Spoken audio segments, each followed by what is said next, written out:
Olá, eu sou o Guilherme e eu vou apresentar o nosso trabalho de caso clínico de imunologia, junto com o Francisco de Rezende Baltar e o Gabriel Araújo Mineiro Miranda. Eu sou o Guilherme Borges Batista Silva. Aqui temos a identificação do paciente, que é uma paciente do sexo feminino, que tem idade de 30 anos, o estado civil, ela se encontra casada, tem naturalidade e procedência de Santarém, no Pará, e a profissão que ela exerce é enfermeira.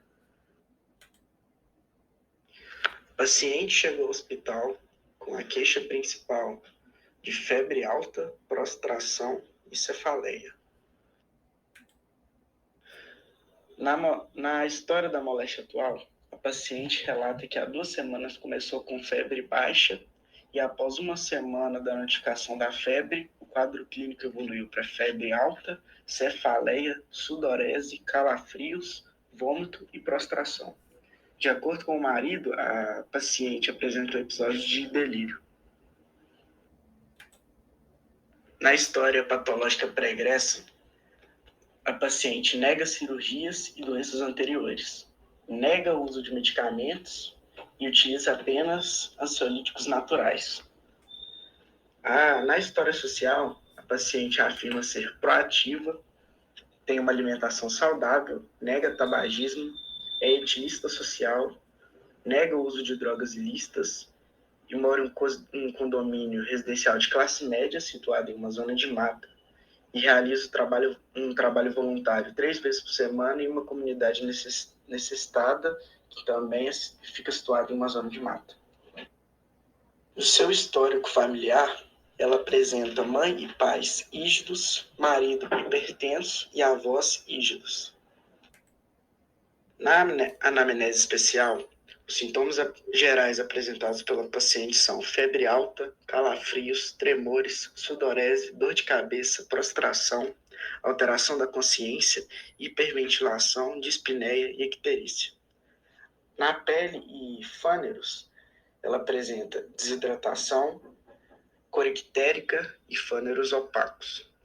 Na cabeça, ouvido, olhos, garganta e nariz, ela apresenta traços de icterícia.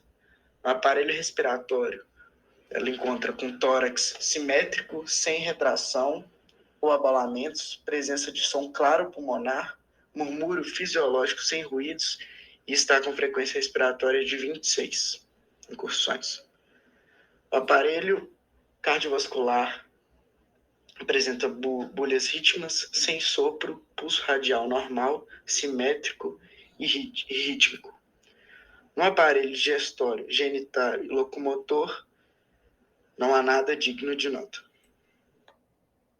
Na ectoscopia, o estado geral se encontra comprometido com emagrecimento, palidez, desidratação e ela está ictérica com 2 cruzes em 4, com perfil cianótico, marcha atípica e febre alta. O exame físico completo apresenta no aparelho respiratório tórax simétrico, sem retrações ou abalamentos, expansividade preservada, presença de som maciço na percussão, murmúrio vesicular diminuído e presença de crepitações basais difusas, com frequência respiratória de 26 incursões por minuto.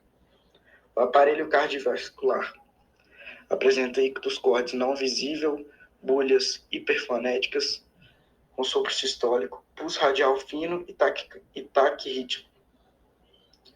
Frequência cardíaca de 120 ppm e PA de 140 por 90. O aparelho digestivo apresenta abdômen globoso, sem escavações ou massas visíveis e abdômen difusamente doloroso. Bom, e a gente pensou como uma hipótese diagnóstica possível, visando todos os relatos da paciente, o próprio relato do marido dela e uma anamnese especial, como uma hipótese principal a malária.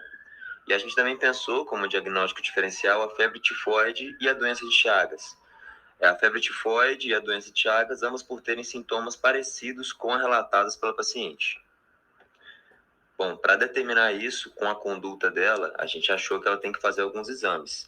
E nesses exames a gente solicitou um hemograma, radiografia do tórax, ELISA e a hemoglutinação. A hemoglutinação é para analisar a hipótese de Chagas, assim como uma possível radiografia de tórax, né, para analisar o coração da paciente. E a ELISA seria para confirmar a suspeita de malária. Bom, agora falando do teste ELISA. O teste ELISA, ele se baseia em reações de antígeno e corpo. E eles são detectados por meio de reações enzimáticas. Na utilização da técnica ELISA indireta para malária, é utilizado algumas microplacas que possuem poços, que são os locais onde são aderidos os antígenos. O soro do paciente ele é adicionado aos poços, e é lá que ocorre a ligação entre o antígeno e o anticorpo presente no soro. Posteriormente, é adicionado um segundo anticorpo, e ele está conjugado com a enzima peroxidase, que se liga às imunoglobinas e acaba sendo testada, e que em contato com uma solução cromogênica adequada, acaba provocando uma reação calorimétrica, o que permite mensurar a qualidade de anticorpo presente no soro do paciente.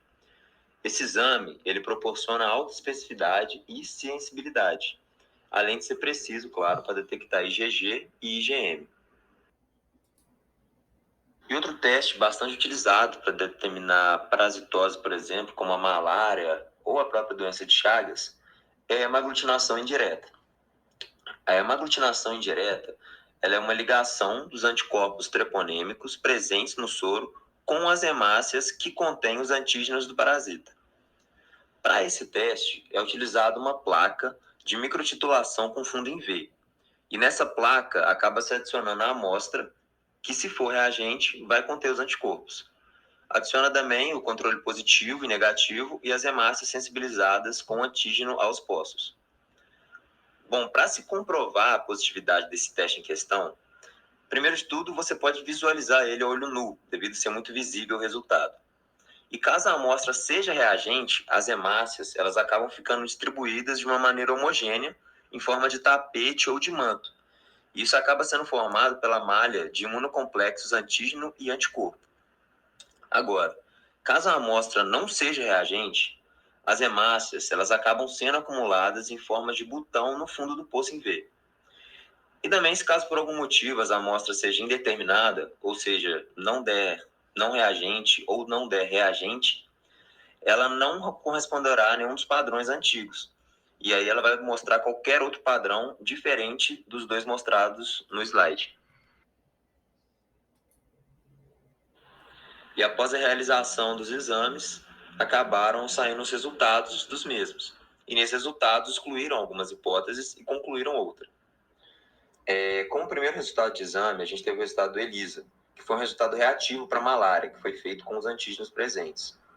Teve também a hemaglutinação. Na hemaglutinação não foi reativo para Chagas, ou seja, as hemácias do sangue do paciente acabaram sendo acumuladas em forma de botão no fundo do poço em V. Na radiografia do tórax, apresentou uma opacidade bilateral na região pulmonar, o que acabou evidenciando uma lesão pulmonar e acabou mostrando uma incidência que acontece de 3 a 10% nas infecções da própria malária. E também na radiografia do tórax não demonstrou nenhuma alteração cardíaca, o que acabou excluindo em parte a hipótese da doença de Chagas. Como o hemograma acabou apresentando uma leve alteração nos níveis da hemoglobina, de plaquetas e de hematócrito. E então, isso acabou concluindo que a hipótese diagnosticada dessa paciente seria a malária. Sendo assim, foi confirmada o diagnóstico de malária grave causada pelo Plasmodium falciparum. Agora, na parte de evolução, houve a confirmação do diagnóstico de malária e assim foi possível realizar uma análise melhor do hemograma e eliminar a hipótese de uma anemia atrelada à doença. Com isso, o tratamento visa interromper a cadeia de transmissão e reduzir a gravidade e a letalidade. Com base nos sintomas que estavam destacados no nosso paciente, ele teve que ser internado na UTI. E na sua admissão, a permeabilidade das vias aéreas foram garantidas e os parâmetros respiratórios e circulatórios monitorados. E um acesso venoso adequado foi obtido, além da coleta de sangue para a realização de alguns exames laboratoriais, como glicemia, hemograma, contagem de parasitemia, gasometria arterial e parâmetros de função renal e hepática. E também foi realizado um balanço hidroeletrolítico rigoroso nele. Para o controle da parasitemia, foi realizado um medicamento derivado da artemisina, sendo utilizado nessa questão o artesanato, por ser intravenoso, assim poder obter um nível sérico mais rápido. E após o tratamento, o paciente evoluiu bem, com melhora dos sintomas e sinais clínicos, e foi mantido o acompanhamento médico periódico para a gente poder monitorar se houve agravos ou melhora do paciente. Agora aqui na discussão a gente vai ter que a malária é uma doença considerada infecciosa febril aguda, e qual é causado por protozoário transmitido pela fêmea infectada do mosquito Anopheles, que faz parte dos parasitas do gênero Plasmodium. E nós temos também que o ciclo de vida do parasita da malária começa quando o mosquito fêmea pica uma pessoa com malária. O mosquito ingere, então, o sangue que contém células reprodutoras dos parasitas, e com isso o parasito dentro do mosquito irá se reproduzir, e desenvolve e vai lá para as glândulas salivares do mosquito. Quando esse mesmo mosquito já infectado pica uma pessoa, ele injeta parasitos juntamente com a sua saliva. E quando dentro de uma pessoa infectada, os parasitos vão em direção ao fígado dessa pessoa, onde vão se multiplicar novamente. Eles ficam em maturação cerca de 1 a 3 semanas e depois saem do fígado e invadem os glóbulos vermelhos do sangue da pessoa. Quando a ruptura das células infectadas vai acontecer, liberando mais parasitos que vão invadir mais glóbulos vermelhos. A gente pode exaltar aqui que existem 5 tipos que são espécies de malárias que podem infectar as pessoas, que são o Plasmodium falciparum, o Plasmodium vivax, o Plasmodium ovale, o Plasmodium malari e o mais raro desses 5, que é o Plasmodium chinolese. O Plasmodium vivax e o Plasmodium falciparum são os mais comuns, sendo o Plasmodium falciparum o com o maior número de mortes atrelado. Agora, o Plasmodium vivax e o Plasmodium ovale pode permanecer no fígado em estado latente daquela pessoa por um tempo e periodicamente liberando parasitas maduros para a corrente sanguínea, provocando algumas crises recorrentes. A sua forma inativa não é destruída muito bem por medicamentos que nós temos hoje em dia contra a malária. Quando a gente vai falar do Plasmodium falciparum e do Plasmodium malari, eles não permanecem no fígado da pessoa. Entretanto, a forma madura do Plasmodium malari pode persistir na corrente sanguínea durante meses ou até mesmo anos, antes de aparecer sintomas naquela pessoa. Quando a gente fala do Plasmodium chinolese, que é o mais raro deles, ele infecta principalmente macacos, porém também pode infectar humanos. E tem, em sua maioria, casos em pessoas que vivem em áreas de florestas da Malásia ou em áreas do Sudeste Asiático, que é onde é bem mais recorrente esse caso. Agora, em caso de malária grave, quase 100% das vezes, a internação na unidade de terapia intensiva é obrigatória, com o intuito de reduzir as complicações decorrentes daquela infecção. E no início do tratamento deve ser feito no estágio inicial da doença, pois tem um impacto na sobrevida do paciente. Quando iniciado mais no início, é mais fácil da pessoa sobreviver àquela doença. E deve ser baseado na combinação de drogas antimaláricas e medidas de suporte para aquela pessoa. Agora, para concluir a nossa apresentação, nós temos que, com a análise do caso que a gente descreveu no início da apresentação, ficou evidente um quadro de uma paciente com malária. E esse diagnóstico ele foi obtido devido aos sintomas que foi apresentado pelo paciente, junto ao fato dela morar numa região considerada endêmica para malária. E ainda mais que a sua moradia fica situada numa região de mato, próxima à região de mato. Com isso, trazendo mais um problema que pode trazer um maior risco de contaminação para ela. E, junto a isso, a gente também analisa, nesse caso clínico, que a região onde a paciente morava era uma região também considerada endêmica para Chagas, e alguns dos sintomas apresentados por ela também dão certo com Chagas. Então, a gente teve que ser realizado, nesse caso clínico, um exame de hemoglutinação indireta para poder descartar ela estar contaminada com Chagas também, que deu negativo até o teste para Chagas, então comprovando somente a malária. E como o teste principal desse caso, teve o ELISA, que foi o que trouxe para a paciente o diagnóstico final de realmente malária, podendo assim começar um tratamento efetivo para aquela doença. Essas foram as referências utilizadas para montar o nosso trabalho. Nós gostaríamos de agradecer a paciência e a visualização do nosso trabalho. Obrigado.